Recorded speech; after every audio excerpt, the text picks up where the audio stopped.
الرحمن الرحيم الحمد لله رب العالمين اللهم صل وسلم وبارك على سيد السادات قطب البداية والنهاية خليفة الله في خزين الأرض والسماوات وعلى آله وصحبه ما دامت السادات والخادات صلاة تفتح لنا بها أبواب الخيرات والسعادات في دار الدنيا وفي دار المعاد وبارك لنا بها في عمرنا وبرزقنا وفي أولادنا وعلى إخواننا من المؤمنين والمؤمنات والمسلمين والمسلمات أينما كانوا في جميع الجهاد والبلاد وتجينا بها وإياهم من جميع الأهوال والآفات ومن شر الحياة وشر الممات يا والي الحسنة وقاضي الحاجات.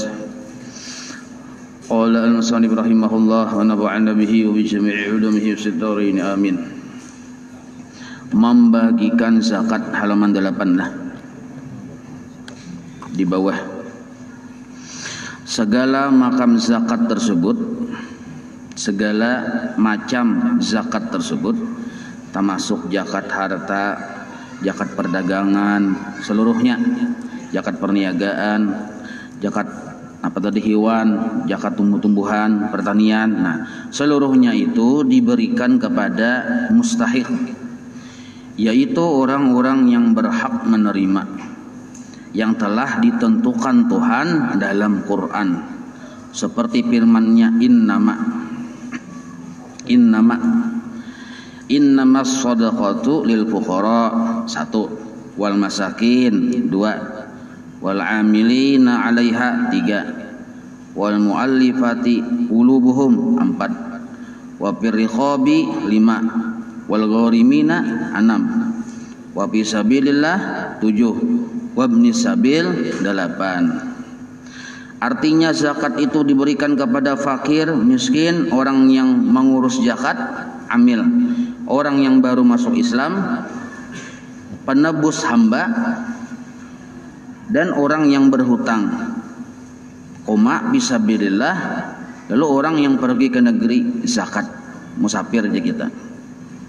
Maka nyatalah bagi kita yang berhak menerima zakat itu ialah 8 macam orang. Ini kena dijelaskan sidin satu persatu. Jadi 8 macam golongan orang-orangnya. Tetapi jika tidak didapat ke-8 macam itu, diberikan kepada yang ada. Nah, ke-8-nya kadada diberikan kepada yang ada. Kenapa yang ada? Adapun arti fakir, yang pertama nah bahas fakir. Di zakat itu prioritas utamanya tuh fakir miskin. Jadi paling utama sama sekali yang berhak menerima zakat itu fakir miskin. Nah, adapun arti fakir ialah orang yang tiada mempunyai harta dan usaha. Harta kada beisi, mata pencaharian kada beisi. Perusahaan tuh maksudnya usaha. Nah, kada jelas usaha tuh nang apa? Tergantung orang menyuruh. Bila orang kada menyuruh-nyuruh, hinipai. Nah, itu disebut fakir. Karena harta lain mun usaha kadada, tapi harta warisan banyak tuh lain lagi kisahnya. Ini harta warisan kadada juga. Batu perang usaha kadada. Maka harusnya sidin ini biaya hidup untuk sidin sendiri ataupun anak bini 100.000 sehari. Nah, sidin itu mencari 10.000 gin ngalih. Padahal kebutuhannya 100.000, kadang 10.000, ada tuh pemberian kawan bahari naham tetamo, kadang 20.000, paling banyak 45.000. Padahal kebutuhan sehari semalam tuh 100.000, anak 5 misalnya. Nah, jadi harusnya 100.000 sudah itu cukup dalam sehari itu. Tapi sekalinya hasil yang didapat dari yang kunyuk-kunyuk nih.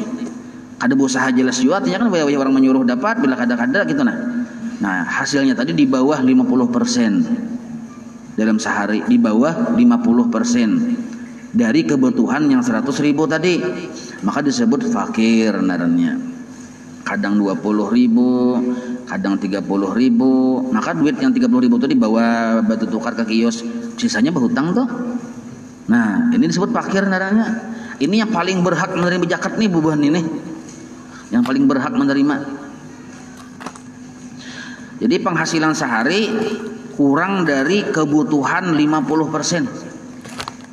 Nah,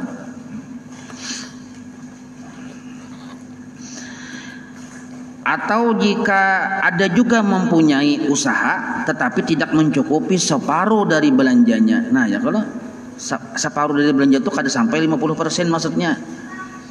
Titik satu. Jadi misalnya kebutuhan sehari ini 100.000, atau tergantung anak banyaknya lah, kada sama. Amun kita seorangan aja pang, ya kebutuhan sehari 50.000 misalnya, 24 jam. Ulun misalnya seorangan hidup, ulun ini cukup sehari semalaman tuh kanyang aja parut sehari semalaman 30.000. Nasi kada biwak 30.000 misalnya. Sekalinya ulun berusaha, usaha ulun dalam sehari itu 100.000. Maka ulun kada pakir naranya, kada berhak dapat zakat. Nah, karena usaha ulun menghasilkan lebih dari kebutuhan. Kebutuhan ulun kan hanya 30.000. Sekalinya ulun dapat 100.000, kada pakir. Nah, jelas lah.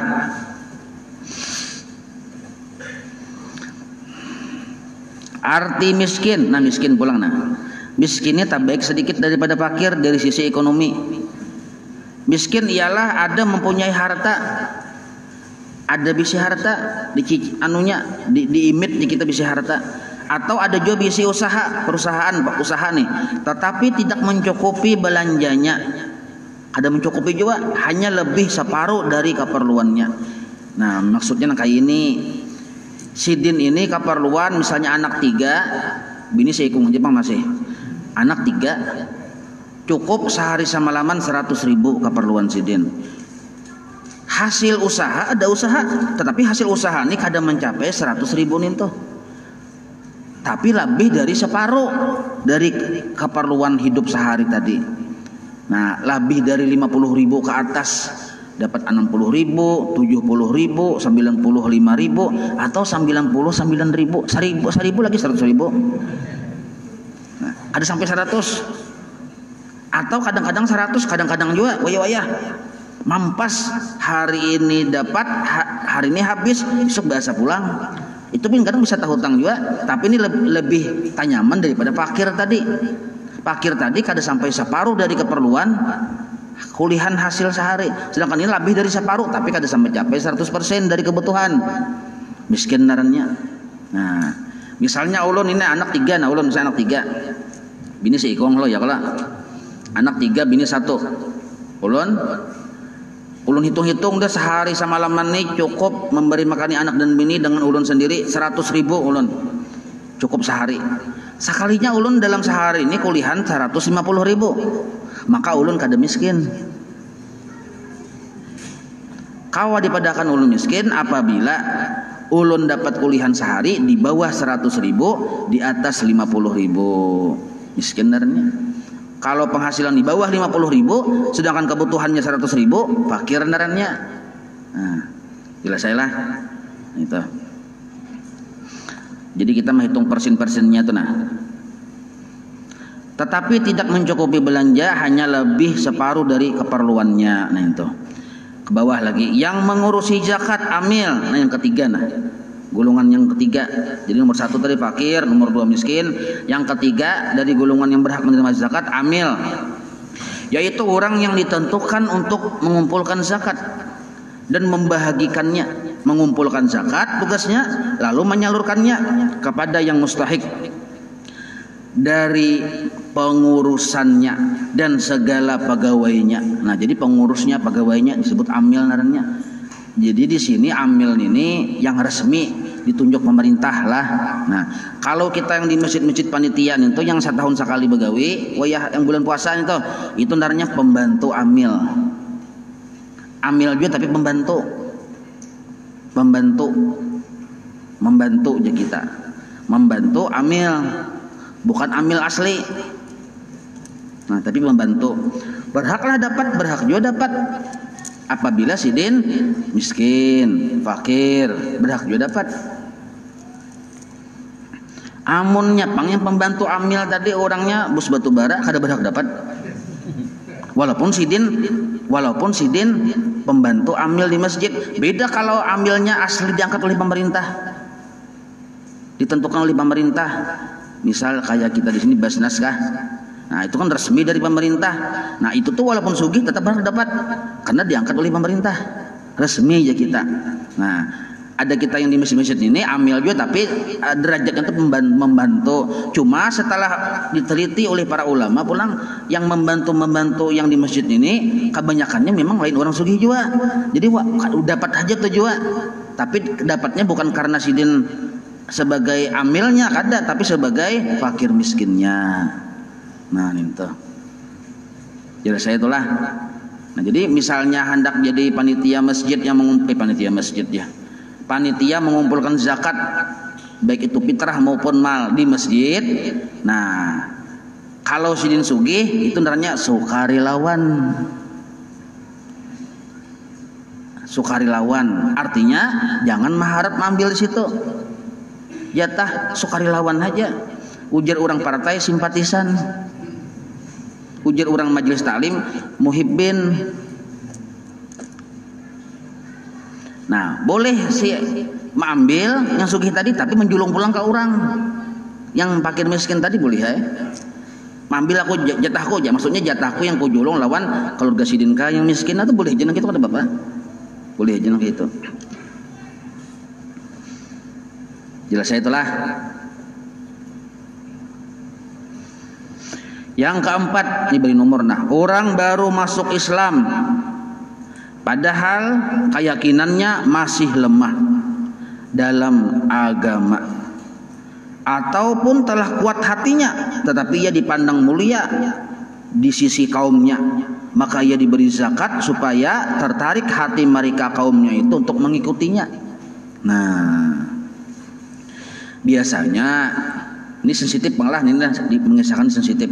Ya misalnya orang ini hanya masuk Islam, biasanya diboikot oleh bubuhan keluarganya. Lalu kada bisi apa-apa lagi. Nyawa bila keluar dari agama kita ini masuk Islam aja. Nyawa bercari seorang. Ampih. Aku mengkusi nyawa. Ujar misalnya ujar yang walinya nih, ujar abahnya atau macamnya. Jadinya takut kantung. Kada jelas. Nah, ini pun berhak menerima zakat. Nangka ini. Atau misalnya orangnya mampu aja juga misalnya, tapi kada yang bujur mampu juga bang, cuma ada aja tuh usaha, tapi sidin ini tokohnya di agama subalah, lalu masuk Islam.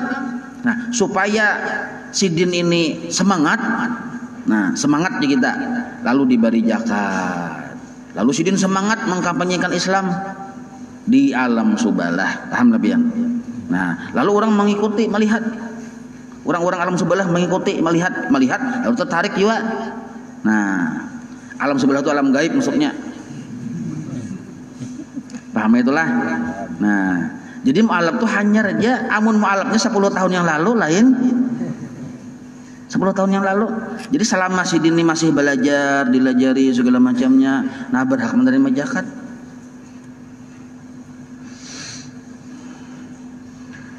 Misalnya yang masuk Islam ini bus batu bara berhaklah menerima zakat, ada usaha gini ada bapak. Ada usaha. Paling diberi sekadarnya apa yang sedang ketujuh misalnya, yang hobi sedin apa itu aja. Ada usaha yang diberi karena ada yang lebih berhak lagi dari itu. Nah, jadi ada persen-persenannya sebenarnya. Jadi kada sebenarnya ada persen-persennya atau nih berapa persen nah itu.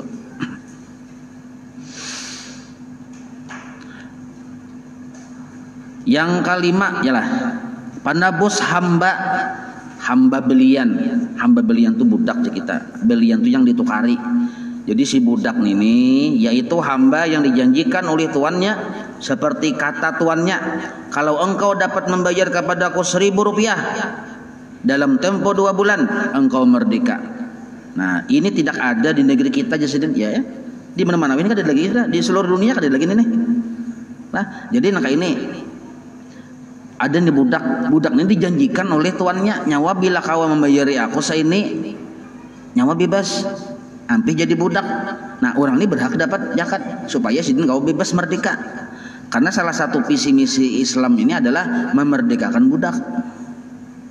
Nah, ini kadada lah, karena kadada aku harus dibahas panjang lanjut ya lah. Nah, Yang berikutnya numuri masing-masing lah. Orang yang menanggung hutang. Nah, lu banyak yang ke tangan nih. Bismillahirrahmanirrahim. Mengopi dulu nah. Alhamdulillah.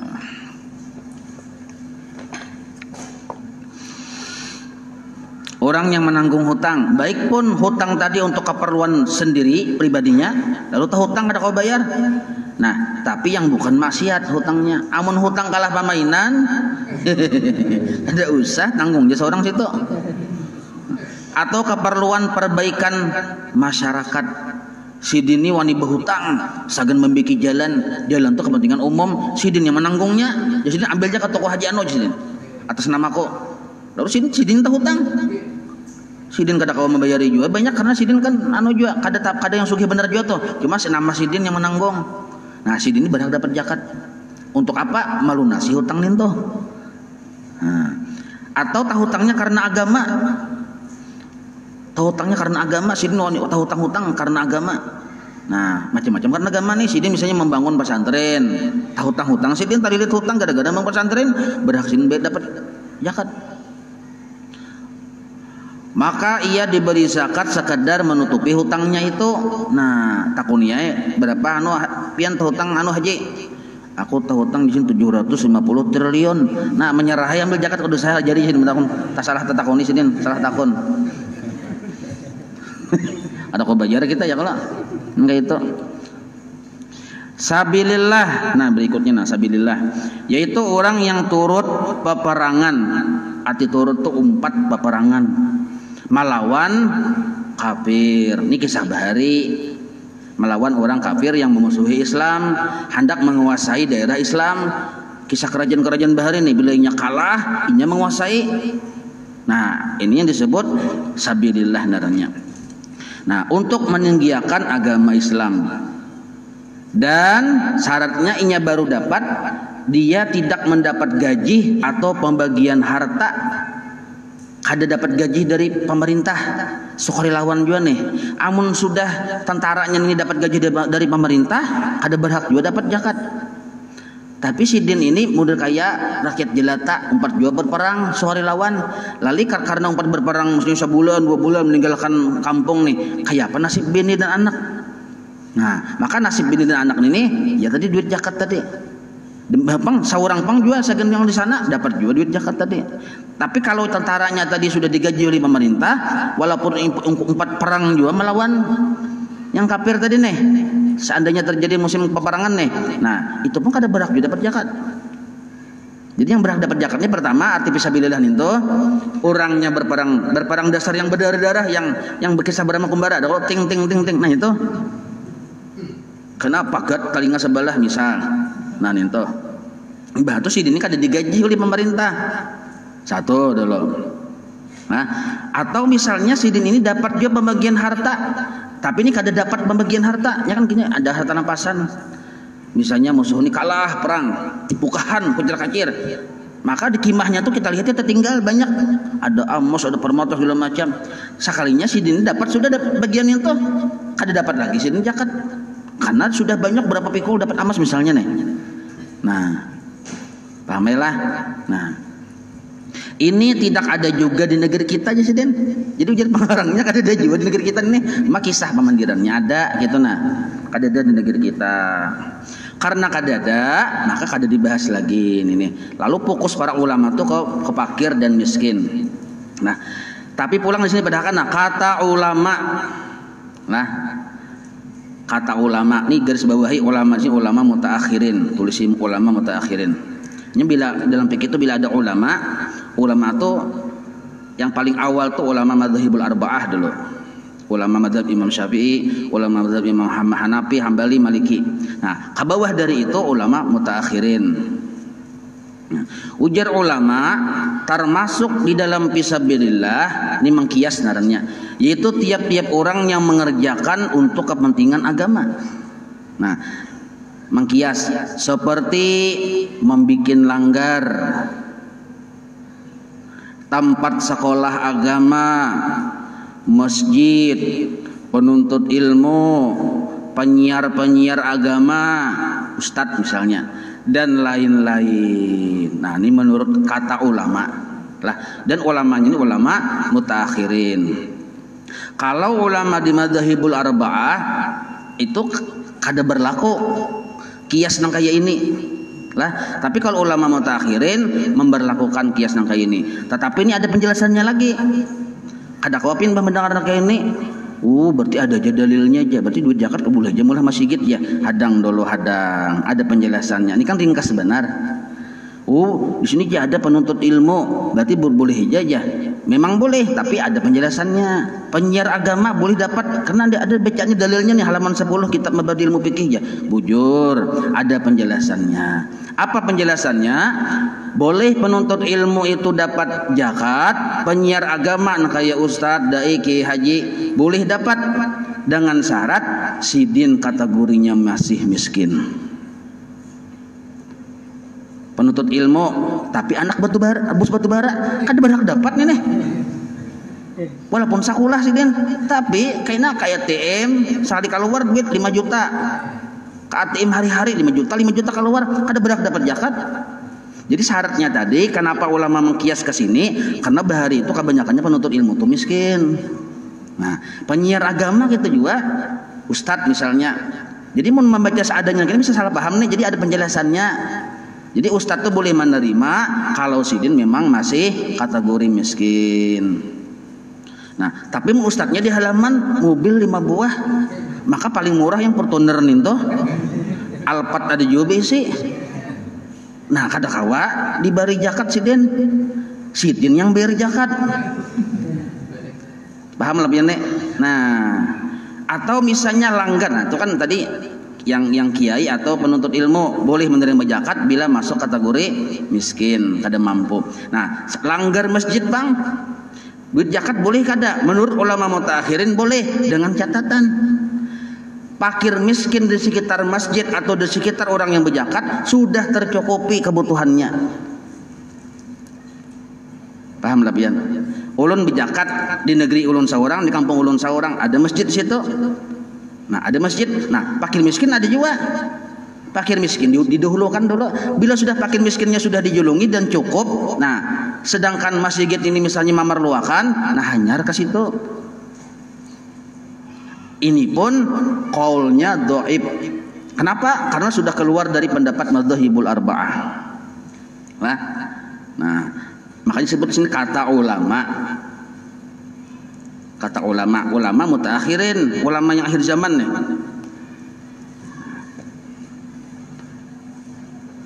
Kenapa ulama-ulama madzhabul arba'ah melarang duit zakat dibuat ke masjid? Kenapa melarang? Nah, karena di situ di dalam Quran yang kita baca tadi yang innamas shadaqatu. Coba biar baca innama. Innama itu adatul hasri. Penghususan. Setiap penghususan kada kawa diperlebar, kan sudah dipersempit. Innama hanya zakat itu untuk yang 8 ini. Jadi kada kawa lagi diperlebar-lebar. Ini menurut ulama madzhabul arba'ah lah. Nah, maka itu karena sudah kada kawa dipersempit lagi, dan tujuan zakat itu sebenarnya untuk fakir dan miskin utamanya. Apabila fakir miskin kada dijulungi juga tapi kada sesuai lawan kuotanya, sedangkan duit zakat ini masih ada tapi digunakan untuk masjid, sedangkan masjid ini kada tapi perlu bandar juga, bongkar sana aja, tak perlu banyak masih duit zakat aja, lalu dijadikan pembangunan masjid, sedangkan orang fakir miskin masih ada, itu zalim benarnya. Kada boleh, nah itu boleh menerima masjid ini. Itu pun kaul yang ulama tadi, apabila fakir miskin di sekitar orang yang berzakat itu sudah terpenuhi. Jelas lah. Nah, jadi boleh ya, tapi bila sudah terpenuhi fakir miskin. Jadi jangan sampai kena yang membangun, siapa aja yang bangun masjid sini aja, orang miskin yang membangun. Harusnya membangun masjid ini orang sugih, beimpak. Jangan sampai bila nukar tikar duit zakat, nukar lampu duit zakat, seluruhnya duit zakat, sedangkan di sudut sana ada orang fakir miskin ada dapat. Berarti yang membangun masjid ini orang miskin, karena haknya pang yang digunakan sebagian mau betul tukar tadi. Kamana duit harta orang sugih?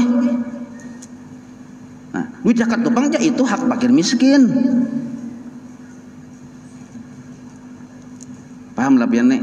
Nah, ini jelas ya kalau jadi hati-hati kalau kita berzakat atau amil yang membagi boleh membagi apa diutamakan dulu fakir miskin di hati dulu didata dulu masanya kan hendak bulan Ramadan nih sebulan lagi bulan Ramadan kita tuh data berdahulu oh di barak-barak lihati siapa-siapa fakir miskin di hati ada yang miskinnya bertahan ya di hati cari-cari ke mana soalnya seorang paling miskin seorang aja dapat tuh tukang data paling miskin.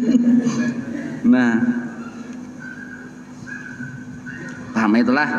Nah, lalu sedikit lagi nah Ibnu Sabil yaitu tiap-tiap orang yang pergi ke negeri zakat dan ia di negeri itu kekurangan belanja. Nah, inya berjalanan ke kampung, sakalnya di kampung situ orang berbagi zakat. Dan ia tadi walaupun kaya di negerinya, tapi inya di perjalanan tadi kehabisan sango. Nah, ini kisah bahari Bang. Wah, ini kan ini kada terjadi kayak ini. Kalau nya dasar sugih, kemana aja tetap sugih karena ATM ada. Ya kalau kada berlaku lagi ini nih. Mendasar sugih di kampung biar sugih di Pelangka kabanjar tetapi sugih. Nah, lain yang bahari itu kan bakuda. Jadi kada ada ATM segala macam. Jadi bila taka negeri orang habis sango, ampih jadi orang sugih walaupun di kampung sugih. Nah, itu pun dibari sesuai sekadar hajatnya, hajat anak bulik. Gitu. Zakatnya. Nah, sedikit lagi nah. Ini Mbah nih habis terakhir zakat nih. Mbah puasa pulang. Bolehkah menjulung zakat kepada hanya satu golongan? Nah, hukum asal pendapat madhab kita Imam Syafi'i, zakat yang kita keluarkan itu dibagi 8. Jadi ke seluruh golongan yang 8 ini wajib dapat tarasai. Misal ulun berzakat 1 miliar. 1 miliar ini bagi 8. 1/8 untuk fakir, 1/8 untuk miskin, 1/8 untuk sabil, 1/8 untuk yang mualaf. Nah, tapi sekarang ini banyak yang kadadan itu. Kebanyakannya fakir miskin aja ada. Nah, maka kayak apa caranya? Nah, madzhabul arba'ah itu 3 mazhab yang membolehkan dijulung kepada hanya satu golongan. Jadi mazhab Imam Malik, Imam Hanafi, Imam apalagi sebutnya Hambali ini membolehkan kepada satu golongan saja. Hanya Imam Syafi'i yang harus ke 8 golongan diratakan. Nah, satu. Lalu apakah kita bertaklid ke mazhab yang lain? Nah, lalu di sini dipadahkan dalam kitab Bughyah Al-Mustarsyidin, di situ dipadahkan lah. Ini ulun catat halamannya nah. Kitab Bughyatul Mustarsyidin halaman 105. Di situ kesimpulannya lah. Jadi kesimpulannya ada di situ ulama naranya Imam Ibnu Uzail, itu bagian dari ulama mazhab Syafi'i dan ulama-ulama mutaakhirin. Nah, di situ sidin membolehkan. Jadi kada mesti harus kita berpindah mazhab ke mazhab lain, kada, membolehkan menjulung zakat ini ke satu golongan saja. Nah, alasannya apa? Li usril amri, bacaan di kitab tuh li usril amri, karena sulitnya perkara itu membagi ke 8 karena banyak ada lagi. Ibnu Sabil mana ada ya kalau mencari ngalih mencari orang-orangnya tuh. Nah, kebanyakannya fakir miskin. Maka boleh aja menjulung ke satu golongan. Kayak apa caranya menjulung niatnya? Nah, cukup kita berniat ini zakatku kita julung. Kalau kada perlu kita model kayak orang bernikahan itu. Yang kabil tu nikah tuh aja misalnya lah itu sunnah aja nih tuh sahjaku mengikut kepada itu kada perlu lagi nih tuh kada apa-apa langsung ya kita niatakan ini zakatku. Jadi yang wajib tuh kita berniat ini zakatku. Nah, sedangkan kita menjulung ke orang tuh asal sampai ke mustahik selesai sudah. Dan kada perlu juga kita sambat ini zakatku lah japian menjulung ke orang. Ini kai misalnya nih. Kai sini kai ya. Maka di pasar pulang. Kai sini kai, belum berzakat kai ya. Sini pian. Takajut-kajut kai. Nah, ini kai zakat ulun aja. Nah, apabila kai tadi tersinggung karena kan menerima zakat ini kan ada orang sebagian masyarakat menganggap itu penghinaan sebenarnya. Bila tersinggung maka kita hilang pahalanya sudah zakat tadi. Nah, jadi yang bagus tuh kayak ini jangan usah besar bener zakat karena ada orang yang anti menerima zakat. Padahal miskin juga sih dia tuh. Jadi kayak ini aja, nah segan pian kai. Kada wajib kita memadahkan ini zakat kok, kada wajib. Cukup yang wajib itu kita berniat. Aku berzakat atau pian bapandir lo ati berniat tuh pian bapandir dengan Tuhan, ya Allah, nah ulun sudah berzakat tahun ini nah. Nilainya ini yang ulun keluarkan. Bagi-bagi ya lagi, tetamu orangnya segan pian kai. Segan pian julak. Itu. Nah, kada menyambat ini duit zakat, ini menurut ulama dalam kitab fikih itu afdal daripada memadahkan ini zakatku. Lebih abdal kada menyambat supaya menjaga hati orang jangan sampai luka, berdarah-darah, berkeping-keping, ya kalau. Jelaslah, wallahu a'lam. مولاي صل وسلم دائما أبدا على حبيبك خير خلق كلهم يا رب بالمصطفى واغفر لنا ما مضى يا واسع الكرم وصلى الله على سيدنا محمد وعلى آله وصحبه وسلم والحمد لله رب العالمين تقبل الله منكم.